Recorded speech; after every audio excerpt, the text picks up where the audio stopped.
Assalamualaikum warahmatullahi wabarakatuh. Perkenalkan, nama saya Sofi Mubarok, NIM 222180170. Di video kali ini saya akan menjelaskan beberapa materi yang sudah saya pelajari di pembelajaran pendidikan kewarganegaraan di SD bersama dosen Pak Suyoto. Yang pertama itu keanekaragaman bangsa. Keanekaragaman bangsa Indonesia.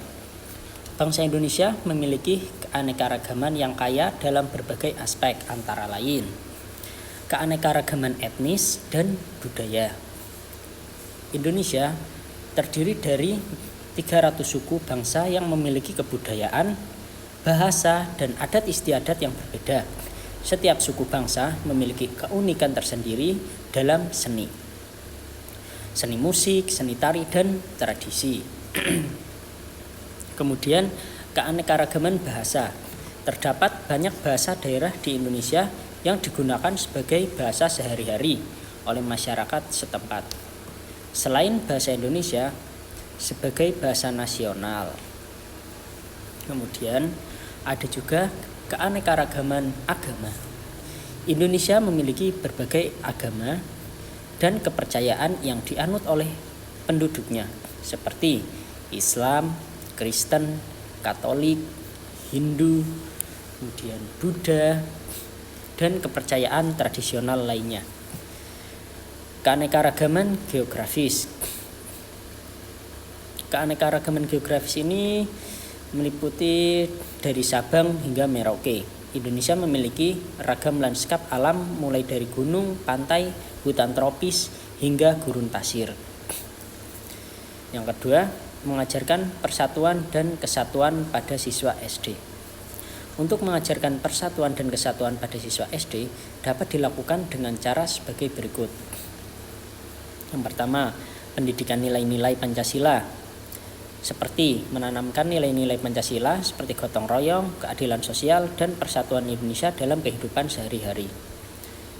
Kemudian mengenalkan keanekaragaman Indonesia melalui pembelajaran tentang budaya, bahasa, dan adat istiadat dari berbagai suku bangsa di Indonesia. Memahami sejarah perjuangan bangsa, mengajarkan sejarah perjuangan bangsa Indonesia untuk meraih kemerdekaan dari penjajahan, serta pentingnya persatuan dalam menghadapi tantangan bersama. Kegiatan kolaboratif, mengadakan kegiatan-kegiatan sekolah yang mendorong kerjasama, toleransi, dan penghargaan terhadap perbedaan di antara siswa. Kemudian, mengajarkan semangat kebangsaan dan cinta tanah air pada siswa SD. Mengajarkan semangat kebangsaan dan cinta tanah air kepada siswa SD itu dengan cara mengajarkan semangat kebangsaan dan cinta tanah air pada siswa SD dapat dilakukan dengan cara memperkenalkan simbol dan lambang kebangsaan seperti bendera merah putih, lagu Indonesia Raya, dan lambang negara Garuda Pancasila. Hak asasi manusia atau HAM. Dalam Undang-Undang Dasar 1945, di dalam Undang-Undang Dasar Negara Republik Indonesia tahun 1945 terdapat berbagai hak asasi manusia yang dijamin, antara lain hak untuk hidup. Setiap orang berhak atas hidup dan perlindungan terhadap nyawa. Hak untuk kemerdekaan termasuk di dalam hak untuk berpendapat, berorganisasi, dan berpendapat. Hak untuk perlindungan hukum. Setiap orang memiliki hak untuk mendapatkan perlakuan yang sama di hadapan hukum dan pemerintah. Hak atas pendidikan. Setiap warga negara memiliki hak untuk mendapatkan pendidikan yang bermutu. Kemudian, hak atas ketenangan hidup dan harga diri.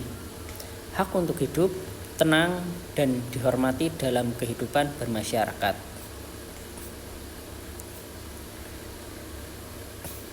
Kemudian ada kasus-kasus HAM di Indonesia. Di Indonesia, beberapa kasus HAM yang pernah terjadi antara lain. Yang baru-baru ini terjadi adalah kasus Vina Cirebon yang sudah terjadi beberapa tahun silam. Nah, sekarang kasusnya sedang ramai diperbincangkan kembali. Nah, itu termasuk kasus HAM berat. Kemudian ada lagi kasus HAM yang dilakukan oleh seorang anak dari petugas pajak ya, yang nama anaknya yang melakukan pelanggaran itu adalah